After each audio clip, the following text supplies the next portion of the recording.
Meus irmãos, nós estamos encerrando uma jornada que eu espero que eu tenha conseguido transmitir o desafio que o livro de Deuteronômio tem a entregar a mim e a você. Nós estamos desde o começo do mês de janeiro, desde o primeiro domingo, refletindo ou pensando sobre a brevidade da nossa vida. Já foi mais um ano, 2022, já acabou. Depois de amanhã, janeiro de 2023, já passou. Então a nossa vida passa muito mais rápido do que a gente consegue perceber.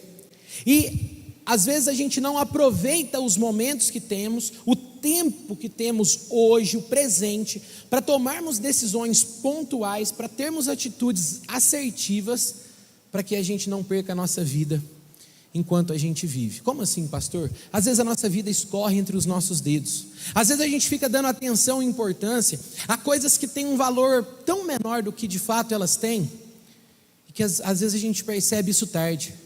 Nossa, eu valorizei isso aqui por muito tempo, perdi tempo na minha vida, poderia ter aproveitado melhor, poderia ter direcionado melhor a minha vida, poderia ter deixado um legado, ou seja, como as pessoas vão lembrar de mim, poderia ter deixado algo que fosse maior, não maior no sentido de status ou de ego, mas no sentido de ser forte, no sentido de ser firme, no sentido de ser algo que você passa às novas gerações e ajuda para que essas novas gerações não se percam. O livro de Deuteronômio, ele fala sobre isso. Ele fala sobre nós aprendermos com o passado para transformarmos o futuro. Uma frase que nós temos usado nesse tempo é a frase desse pastor dinamarquês chamado Søren Kierkegaard, e ele diz o seguinte: a vida só pode ser compreendida olhando-se para trás, mas ela só pode ser vivida olhando-se para frente. Nós só conseguiremos ter alguma atitude de mudança em relação ao futuro, se aprendermos com o nosso passado. E essa frase, embora ela mencione o passado e o futuro, ela fala mesmo sobre o presente. Ela fala sobre o que nós podemos fazer com hoje. O ontem não é mais acessível a nós. O amanhã também é intocável. O que eu e você temos é a dádiva de Deus, é o presente do hoje. Refletirmos, aprendermos com o que vivemos até aqui, para tomarmos boas decisões que nos levem por bons caminhos e bons resultados na nossa vida. Esse é o ponto de Moisés quando escreve o livro de Deuteronômio. Moisés já havia caminhado com o povo durante 40 anos no deserto. O povo peregrinou pelo deserto porque não teve fé para entrar na terra prometida. Aquela geração que saiu do Egito, mesmo vendo as maravilhas do Senhor com as 10 pragas do Egito, Faraó sendo humilhado, o mar se abriu, o Senhor se mostrou a eles no Monte Sinai. Mas quando o Senhor disse: entrem e possuam a terra, eles tiveram medo, eles vacilaram. Então o Senhor disse: nenhum de vocês entrará nessa terra. Peregrinaram por 40 anos até que aquela geração passasse. E o livro de Deuteronômio é escrito quando a geração seguinte, a geração dos filhos, está prestes a entrar na terra prometida. A geração dos filhos está um rio para cada terra prometida, porque eles estavam de cá do rio Jordão. E Moisés escreve: aprendam com o passado, para que vocês não cometam os mesmos erros no futuro. Olhem para a experiência que os pais de vocês tiveram com Deus. Olhem para a resposta de fé, ou melhor, de falta de fé, que os pais de vocês deram a tantas demonstrações do poder e do amor de Deus, e não repitam os mesmos erros. Porque o que vocês têm é o hoje, é o presente. Vocês estão prestes a entrar nessa terra. Não cometam o mesmo erro dos pais de vocês. Então Moisés tem 3 gerações na mente: a geração passada, que ele esteve presente, que ele caminhou com eles e que não tiveram fé; a geração que estava diante dele, que estava prestes a entrar na terra prometida, mas ele mesmo não entraria, então já tinha a ver com um futuro que ele não faria parte. Mas Moisés tem uma 3ª geração na mente: a geração daqueles que nasceriam em Canaã, que não veriam os milagres do deserto, que não conheceriam o Deus que sustentou Israel no deserto, como aquela geração conheceu. E Moisés está escrevendo para eles o seguinte: aprendam com o passado, para que vocês não comprometam o futuro de vocês. O livro de Deuteronômio é dividido em 3 discursos. O primeiro é: olhe para trás e aprenda com os erros dos pais de vocês. Esse discurso ocupa os primeiros 5 capítulos de Deuteronômio. O segundo discurso é: olhe para cima, lembre-se daquilo que Deus disse.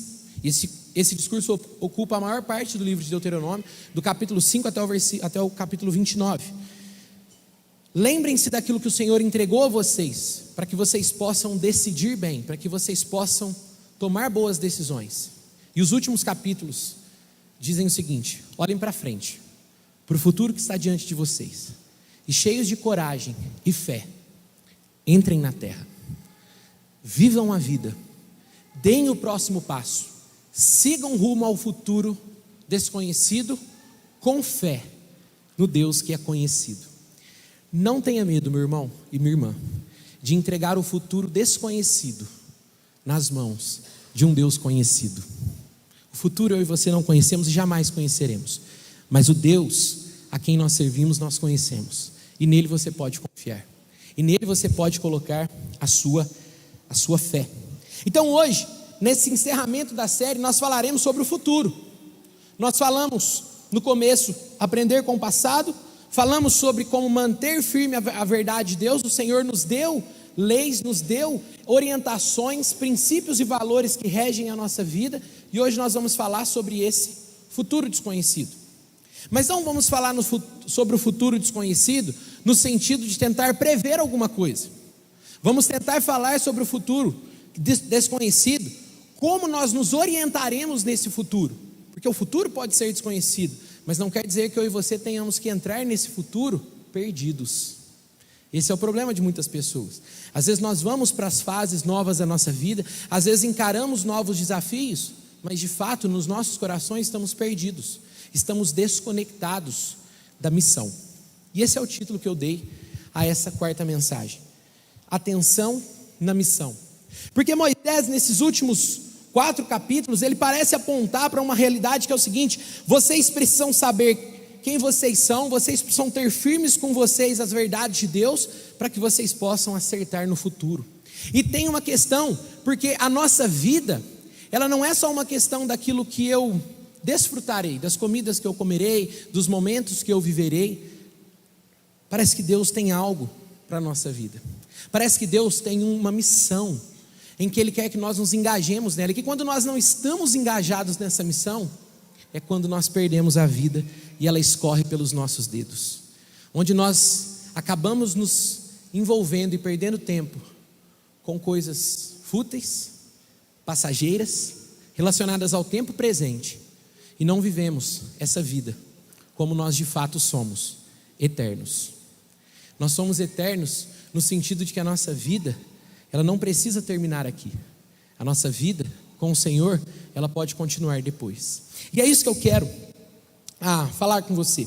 Tem uma ilustração que eu gosto muito, de um filminho que eu confesso para você que eu nunca consegui terminar, mas tem uma parte que é muito interessante, um desenho, Alice no País das Maravilhas. Não sei se você já assistiu, se você gosta da Alice no País das Maravilhas, mas tem uma parte que ela está perdida na floresta, e ela se encontra com o gato. Agora eu esqueci o nome do gato, não lembrei na hora de escrever aqui. E ela se apresenta, o gato se apresenta a ela na floresta. O gato estava cantando, e a Alice diz para ele: eu só gostaria de saber o caminho que eu preciso tomar. Ela estava perdida na floresta e diz ao gato: eu gostaria de saber qual caminho tomar. E o gato diz a ela: mas isso depende do lugar onde você quer ir. E ela diz assim: mas isso realmente não importa, eu só quero saber para onde ir. E o gato responde assim para ela: se você não sabe onde quer ir, então não importa que caminho tomar. Quantas vezes eu e você não sabemos para onde estamos indo na nossa vida? Não sabemos de fato qual é a nossa missão, o que nós temos que viver e passar adiante. Quantas vezes nós não sabemos aquilo que de fato precisamos manter firmes conosco para entregar à próxima geração? E eu não me refiro só aos filhos, mas digo em relação à próxima geração, aqueles que estão vindo depois de nós. Tem um ditado popular que diz assim: um barco que não tem direção não tem vento a favor. Um barco que não sabe para onde vai, qualquer vento está bom, porque não sabe para onde vai. Esse é um erro que nós cometemos crucial na nossa vida. Muitas vezes nós tornamos na nossa vida o meio, enfim. O que é isso? É quando nós tornamos a nossa vida, a nossa estadia, o nosso tempo aqui, as coisas que vivemos, que experimentamos, que comemos, que bebemos, a nossa passagem nessa vida, como se aqui fosse a conclusão de tudo. Meu irmão, não é. Meu irmão, não é.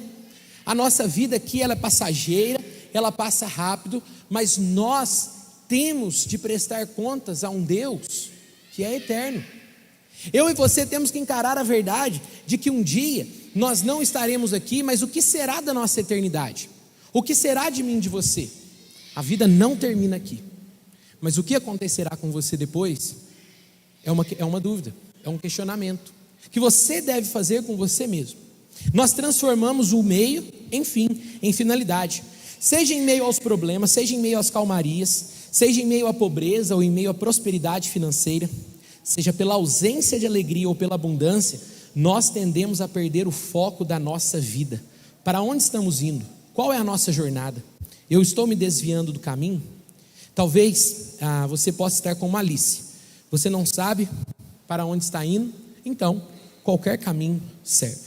Pensando nisso, Moisés encerra o livro de Deuteronômio com um último discurso, chamando o povo a olhar para frente, para o futuro, e não se perder no caminho de viver uma vida junto, mas também para o Senhor.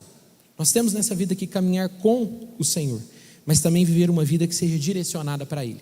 A vida não tem a ver comigo, a vida não tem a ver com você, a vida não tem a ver com as experiências que teremos. A nossa vida tem a ver mesmo, é com Deus. Ele é o protagonista da nossa história. Da minha história, eu não sou o ator principal, é o Senhor. E quanto mais cedo nós entendermos isso, melhor nós conseguiremos viver. Abre a sua Bíblia lá em Deuteronômio, capítulo 9.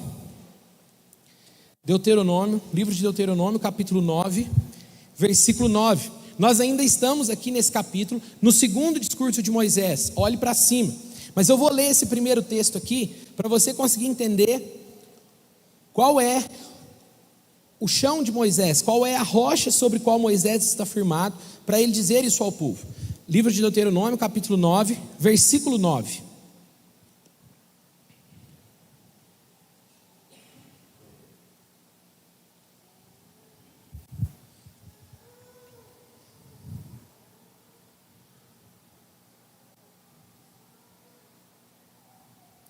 Deuteronômio 9, 9 diz assim: Isso aconteceu quando eu estava no monte, recebendo as tábuas de pedra, gravada com os termos da aliança que o Senhor tinha feito com vocês.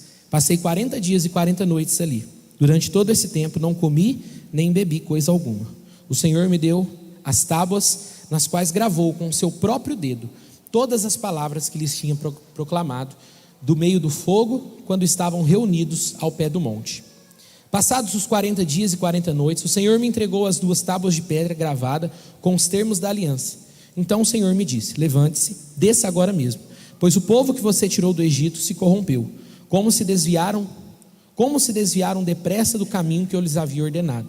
Derreteram o metal e fizeram um ídolo para si. O Senhor também me disse: vi como este povo é teimoso e rebelde. Fique de lado, e eu destruirei e apagarei o nome deles de debaixo do céu. Depois farei de você e de seus descendentes uma nação poderosa e mais numerosa que eles. Então, enquanto o monte ardia em chamas, virei-me e comecei a descer, levando nas mãos as tábuas de pedra gravadas com os termos da aliança. Eu quero ler até aqui com você, porque tem uma palavra nesse texto todo que é muito importante. A palavra é a palavra aliança. Quando a gente fala sobre futuro, sobre propósito, sobre missão, e nós estamos pensando na nossa vida com Deus, a gente tem que entender como isso tudo começou. E isso começou no próprio Deus. O Senhor Deus teve a iniciativa de entrar em aliança com o povo de Israel. Foi o Senhor Deus que se revelou a Abraão, a Isaac, a Jacó, a José, aos seus descendentes, e vem cuidando de toda essa geração. Quando eles se tornaram numerosos no Egito, foi ele que levantou o libertador Moisés, foi ele quem humilhou a Faraó, ele quem abriu o mar, e ele quem conduziu o povo por esses 40 anos no deserto. Essa é uma compreensão muito interessante, muito importante para você entender. E aqui, o que Moisés está fazendo, pense, Moisés está diante do povo, toda a nação está reunida, nesse lugar que eles estavam, perto do rio Jordão, era uma planície muito grande, que existe lá até hoje, né? É chamada as planícies de Moabe. Nessas planícies de Moabe, que elas são muito extensas, o povo se colocou naquele lugar, e Moisés começou a falar ao povo, o Senhor falando por meio de Moisés ao povo, e dizendo a eles: eu estou entrando em aliança com vocês. Não sei se você se lembra, quando você estudou história na sua escola, sobre um negócio chamado Tratados de Suzerania. É isso aqui que está acontecendo no livro de Deuteronômio. O Tratado de Suzerania era quando um senhor, o suzerano, formava uma aliança ou fazia uma aliança com um vassalo, que era o servo. Um senhor se dispunha a duas coisas: a cuidar do servo, a dar proteção e comida ao servo, e o servo se dispunha a amar, trabalhar e servir o seu senhor. Então era uma aliança, era uma disposição de duas partes de entrarem em uma aliança, em um compromisso. E diferentemente do que a gente entende hoje a gente vive no tempo dos contratos, né? Um contrato, ele permanece enquanto ele for interessante para as duas partes, enquanto aquilo ali se mantiver agradável a todos. Mas nesse tempo, a ideia de aliança, ela sempre, nos povos antigos, e até não muito tempo atrás, a ideia de aliança era uma ideia vitalícia, era uma ideia de algo que durava por toda a vida. Então, quando o Senhor se coloca diante de Israel e diz assim: eu estou entrando em aliança com vocês, o Senhor está dizendo assim: eu estou como Senhor me dispondo a cuidar e a sustentar vocês, e eu estou pedindo a vocês que se disponham a amar e a me servir. Um tratado de suzerania do Senhor para com o seu servo. Mais próximo que a gente tem disso é quando nós temos os nossos casamentos, né? Hoje está ficando caro fazer casamento, então nem sempre dá para chamar muita gente. Mas quando dá para você chamar bastante gente no casamento, aquilo é uma convocação solene para testemunhar uma aliança. Então toda a nação de Israel estava lá, e o Senhor se coloca de um lado, a nação de outro, e o Senhor se dispõe: eu serei o seu Deus. E a nação do outro lado se dispõe: eu serei o seu povo. Quando estamos reunidos no casamento, os noivos falam que o noivo entra em aliança com a noiva, e a noiva entra em aliança com o noivo. Uma aliança de pertencimento, uma aliança de compromisso, uma aliança de disposição de dividir a vida. Esse é o contexto, é assim que acontece o livro de Deuteronômio. Mas quando a gente fala assim, né, uma aliança entre o Senhor e um servo, parece que é meio impessoal, parece que Deus está sendo meio distante do povo. Mas eu quero mostrar para vocês quais são as características dessa aliança de Deus. Olha que interessante. É a parte poderosa que toma a iniciativa. Nos tratados de suzerania antigos, os servos, eles chegavam até os senhores e diziam assim: ó, você tem uma fazenda, você tem um lugar protegido, me dê proteção e eu trabalho na terra para você, e eu sirvo. Na aliança de Deus, é o Senhor quem toma a iniciativa de chegar até Abraão, de chegar até o povo quando estava no Egito, e fazer aliança com eles. A ação primeira, ela é do Senhor, ela não é da parte frágil, ela é da parte poderosa. É a parte poderosa que inicia a aliança. E veja, essa aliança não é por merecimento. Abraão não foi eleito por Deus porque Abraão era melhor que ninguém, mais bonito que ninguém, fazia qualquer coisa mais do que ninguém. Quando a gente lê a história dele, a gente vê as falhas e os defeitos dele. Em Isaac é a mesma coisa, em Jacó a mesma coisa, em José, os filhos de José, quanta dificuldade, como humanos que eram. O Senhor se dispõe a fazer uma aliança, e Ele se mantém fiel a essa aliança, que é a segunda parte aqui, acabei entrando nela. A segunda característica é a parte poderosa quem se dispõe a se manter fiel. Se fosse por qualquer um dos dos homens que vieram antes dessa geração, eles não estariam aqui. Se dependesse da fidelidade de Abraão, Isaac e Jacó, eles não estariam aqui. Mas eles estão ali porque o Senhor é fiel. Tem uma coisa muito importante sobre fidelidade. A gente canta num hino muito antigo, né? Tu és fiel a mim. Tem duas formas da gente interpretar isso. Eu tenho como interpretar isso como eu sendo a razão da fidelidade de Deus. Então Deus é comprometido comigo e Ele é fiel a mim, enquanto a minha felicidade, a minha forma de ver a vida, as coisas que eu espero e as coisas que eu quero. Ou Ele é fiel a mim enquanto objeto da sua palavra. Aquilo que o Senhor prometeu, aquilo que Ele disse, Ele cumpre. Isso é muito perigoso, porque no primeiro exemplo que eu dei, eu posso interpretar qualquer coisa como sendo promessa de Deus. Eu senti que Deus fez uma promessa para mim, eu chorei um dia no culto, então Deus me fez uma promessa. Deus pode ter feito a promessa, sem dúvida, não estou duvidando disso, mas estou dizendo que eu não tenho como saber. Eu posso crer que o Senhor fará, eu posso esperar que Ele vai fazer, mas eu não posso colocar Deus contra a parede, dizendo assim, o Senhor vai fazer, porque Ele é fiel a mim. Agora, quando eu digo assim, aquilo que o Senhor prometeu, aquilo que o Senhor me garantiu, como por exemplo, nós vamos daqui a pouco celebrar o sangue da nova aliança, que nos dá, a gente está falando sobre aliança, daqui a pouco eu vou falar sobre a nova aliança, Ele nos dá perdão, Ele nos promete perdão dos pecados, isso é uma promessa a qual eu posso me agarrar, Ele é fiel a mim porque essa promessa não mudará. Eu posso continuar pecando, que Ele se manterá fiel a mim, não porque eu vou continuar no sentido de que eu tenho direito de, mas porque o Senhor é fiel. O Senhor, Ele é misericordioso, e o sangue da cruz do Calvário perdoa todos os pecados, porque o Senhor se dispôs a isso, o Senhor se dispôs a perdoar.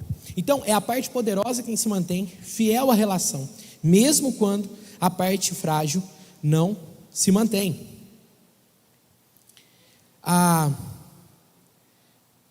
Nos antigos tratados de suzerania, quando a parte frágil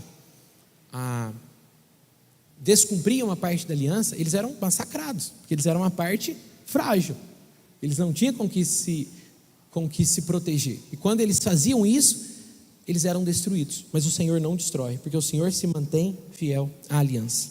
Uma coisa muito importante sobre essa iniciativa de Deus de fazer uma aliança, aqui Ele está fazendo aliança com Israel, mas a gente vai ver que Ele faz uma aliança comigo e com você também, conosco. Essa disposição de Deus, essa iniciativa de Deus em fazer aliança, essa disposição de Deus de se manter fiel à aliança, precisa me lembrar e te lembrar de algo muito importante. Deus te ama, Deus me ama, muito antes de eu ganhar consciência disso.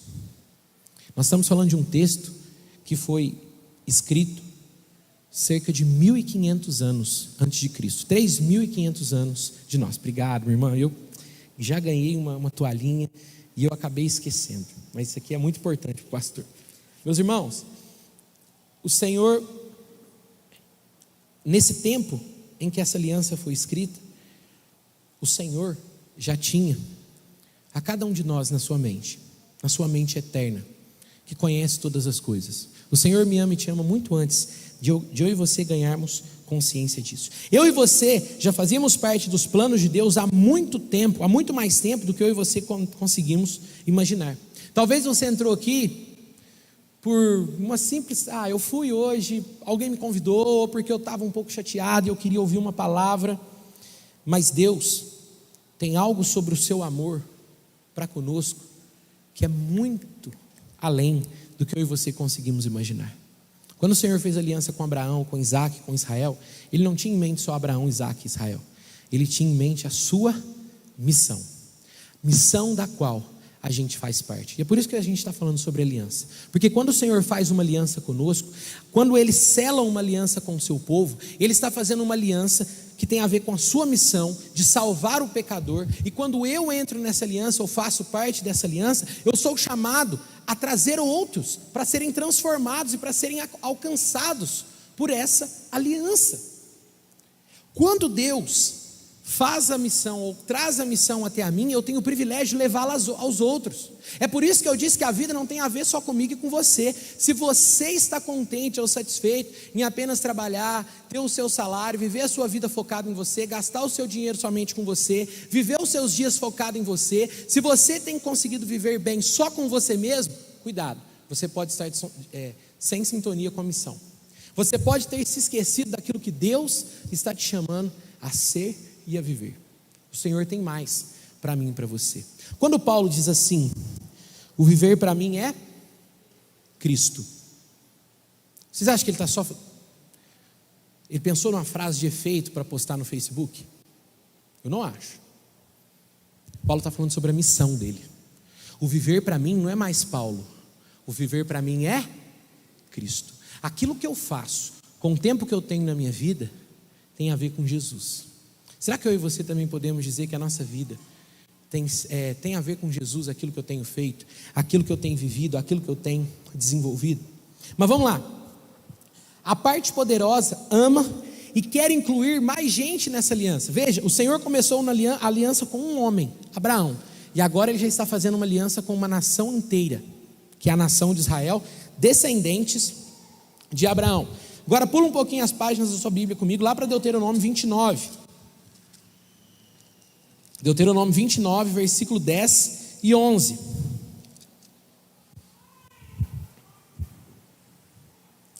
Deuteronômio 29, versículo 10 e 11.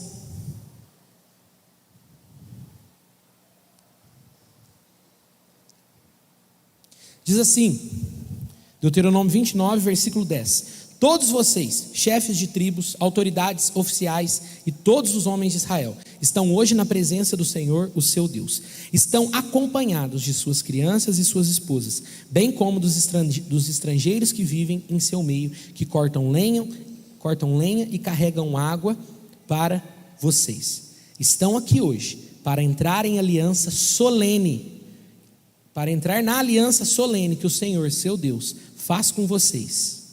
Olha que interessante, a aliança que o Senhor, seu Deus, faz com vocês. Mas olha quem que o texto coloca que estava lá. Deus convida, ou naquela assembleia estavam presentes os líderes, os chefes, os homens renomados, aqueles que cuidavam das famílias, dos clãs, aqueles que estavam junto com Moisés na condução de toda a nação. Mas tem outras pessoas também que coloca aqui. Deus também convoca, diz que naquela aliança estavam presentes as mulheres, as crianças, estavam presentes os estrangeiros, aqueles que cortavam lenha e carregavam água. Essas eram funções de um servo. Então nessa aliança que o Senhor estava entrando, ele entrava com os poderosos, mas ele entrava com aqueles que faziam os trabalhos mais simples. O Senhor entrava em aliança com os homens, chefes de família. A gente está falando de uma sociedade que bem patriarcal, né? Onde o homem... onde a mulher não tinha aquela sua importância, não Israel em si, mas os povos da época. Nessa aliança do Senhor, uma diferença do texto de Deuteronômio é que a aliança também era feita com as mulheres. E ainda mais, maior desprezo os homens tinham do que as mulheres nas sociedades antigas, eles tinham com as crianças, porque as crianças eram completamente dependentes, traziam dificuldade, trabalho, e elas não faziam parte da vida, das decisões que tinham que ser feitas na liderança dos homens. Mas o Senhor Deus coloca: eu estou entrando em aliança com os homens, com as mulheres, com as crianças, com aqueles que são poderosos, com aqueles que não são. Eu estou entrando em aliança com toda a nação, com os estrangeiros. Isso é uma coisa que Israel sempre se esqueceu, de que o Senhor entrou em aliança para que eles alcançassem outros povos, não para que eles ficassem fechados em si mesmos, não para que eles ficassem achando que as coisas tinham a ver só com ele, mas para que eles entendessem que o amor e a aliança de Deus era para ser espalhado. Aquilo que Deus estava fazendo para transformar a vida deles, não era para parar neles, mas era para atingir outras pessoas. Aquilo que Deus faz na minha e na sua vida, se tem ficado parado só em mim, em você, é porque a gente está desintonizado da missão, é porque a gente se perdeu daquilo que Deus está nos chamando a ser e a fazer. O salmista canta: venham todos os povos da terra cantar ao Senhor, não outro povo, mas venham todos os povos da terra cantar ao Senhor, que fez os céus e a terra. Toda a terra é do Senhor. Jesus mostra para mim e para você qual era a missão, ao dizer, quando ele esteve aqui: vão a todos os povos da terra e falem do que eu fiz, e falem do meu amor e perdão, falem da minha vida, do meu sacrifício. Os estrangeiros, aqueles que são escravos, eles foram incluídos na aliança por amor. Deus a todo momento mesmo no início de Israel, ele dá indícios de que ele queria atingir as nações. Por isso que eu disse, o Senhor não estava somente com um plano naquele momento em relação a Israel, mas por meio de Israel ele atingiria todas as nações. O livro de Deuteronômio é uma lembrança para aquela geração que estava prestes a entrar na terra prometida, usufruir das bênçãos da terra. Não se esqueçam da missão de vocês. A missão de vocês não é entrar na terra e usufruir dela. Isso é uma bênção, isso é uma consequência das maravilhas do Senhor. Mas a missão de vocês é proclamar o nome de Deus por toda a terra.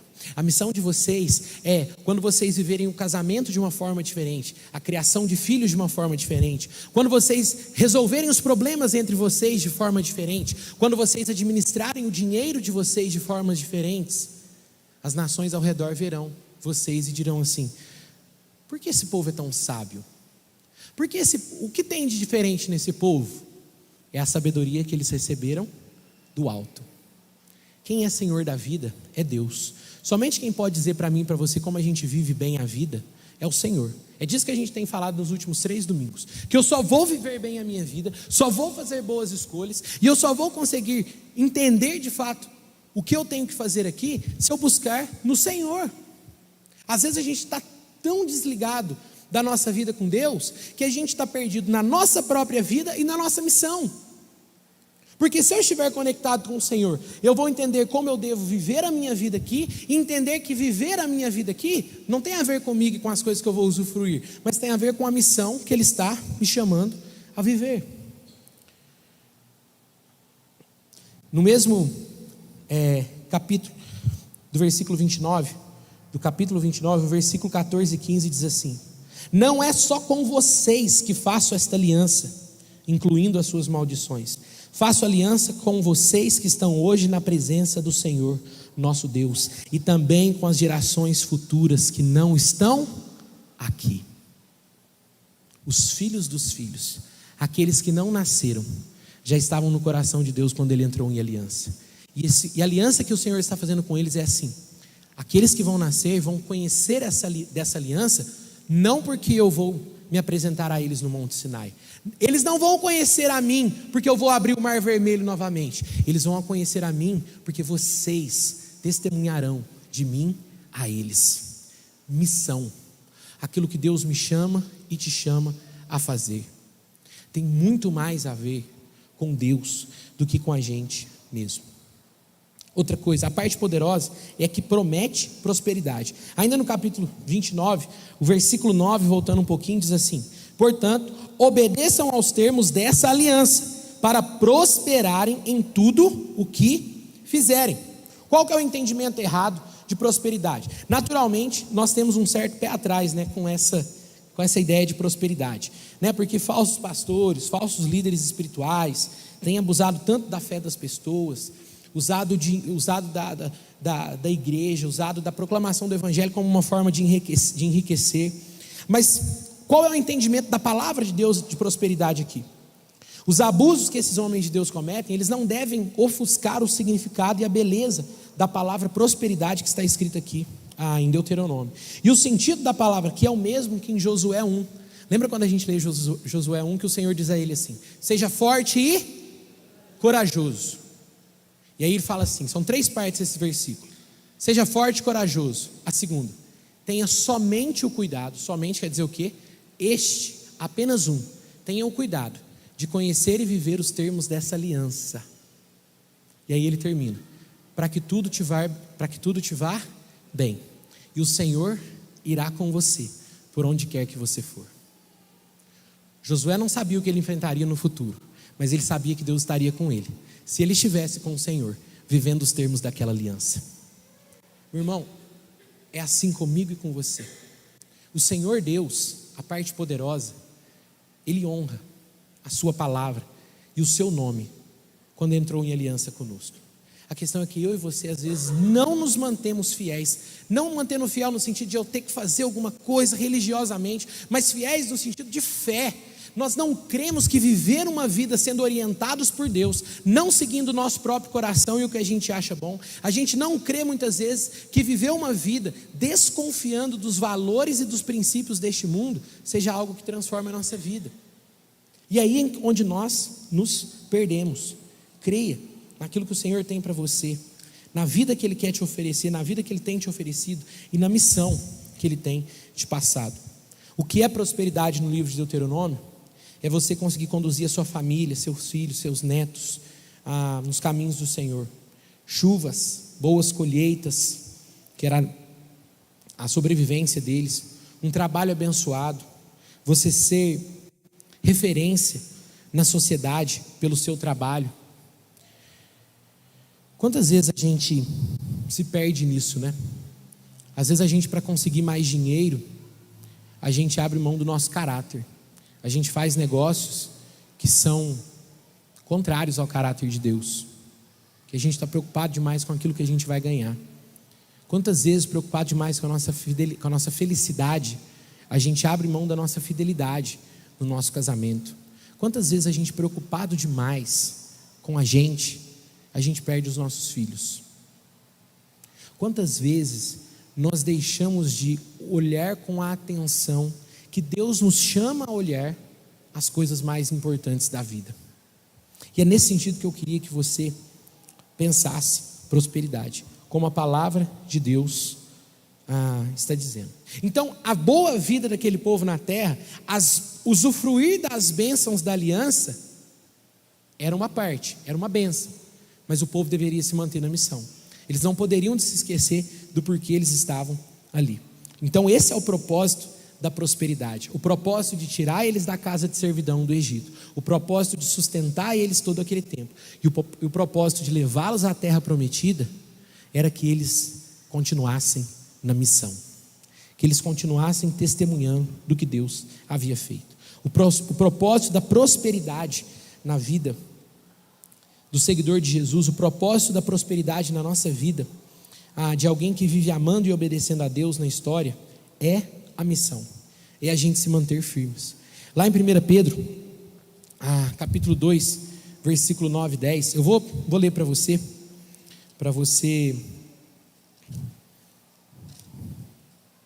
1 Pedro capítulo 2, versículo 9 e 10, diz assim: vocês são povo escolhido, reino de sacerdotes, nação santa, propriedade exclusiva de Deus. Assim, vocês podem mostrar às pessoas como é admirável aquele que os chamou das trevas para a sua maravilhosa luz. Vocês são povo eleito de Deus, nação santa. Pedro está escrevendo para quem aqui? Para a igreja de Cristo. Então eu dei um pulo lá na frente para você entender como eu e você, como parte da igreja, ou você que tem buscado conhecer a Jesus, se você entrar em aliança com esse Jesus, você será povo de Deus, eleito, nação santa. E nós estamos nessa posição para indica o quê? Finalidade, para anunciar as grandezas daquele que nos chamou das trevas para a sua maravilhosa luz, para mostrarmos ao mundo quem é aquele que nos trouxe até aqui. Meu irmão, Deus te amou muito antes de você ter consciência disso. Ele tomou a iniciativa de entrar em aliança com Abraão, Isaac e Jacó, mostrar a sua bondade, o seu amor, revelar ao longo da história. A maior demonstração desse amor foi o seu filho Cristo Jesus. E ele entrou na história, na pessoa de Cristo Jesus. O nosso Deus entrou na história para que eu e você entendêssemos que aquilo que ele veio fazer era estabelecer conosco uma nova aliança.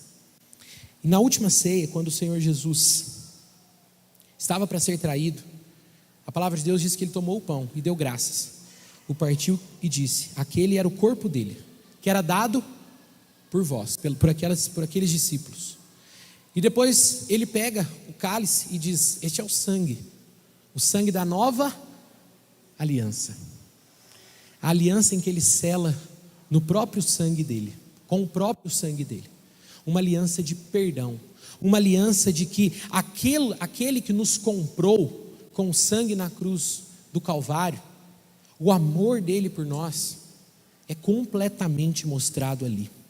O amor de Deus por nós, a intenção de Deus, a parte poderosa, o suzerano, aquele que não foi eu e você que entendemos o quanto a gente precisa de Deus e a gente correu até Ele. Foi o Senhor que, por bondade e misericórdia, abriu os meus olhos e os teus para nos mostrar o seguinte: vocês não foram criados para viver sozinhos, e quando vocês tentam viver a vida de vocês sozinhos, independente de mim, vocês estragam a vida de vocês, e quando vocês estragam a vida de vocês estragam a vida dos outros, vocês estragam a vida dos familiares de vocês estragam a vida das pessoas que estão perto de vocês, porque vocês estão andando sozinhos sem mim. Eu vim até vocês para que vocês entendam que é somente numa vida comigo, que é somente andando comigo, que vocês conseguirão viver uma vida boa, em prosperidade, e vocês conseguirão transformar a realidade que está diante de vocês. Quando a gente olha para o nosso passado, que é o tema da nossa série, aprendendo com o passado, transformando o futuro. A imagem está ali? Coloca aqui para mim, fazendo um favor. Aprendendo com o passado, transformando o futuro. Quando eu olho para trás na minha vida, eu vejo momentos em que eu fui independente e criei vários problemas. Quando eu olho para trás na minha vida, eu vejo coisas que eu gostaria de fazer diferente, porque eu me conduzi sozinho, sem as orientações de Deus.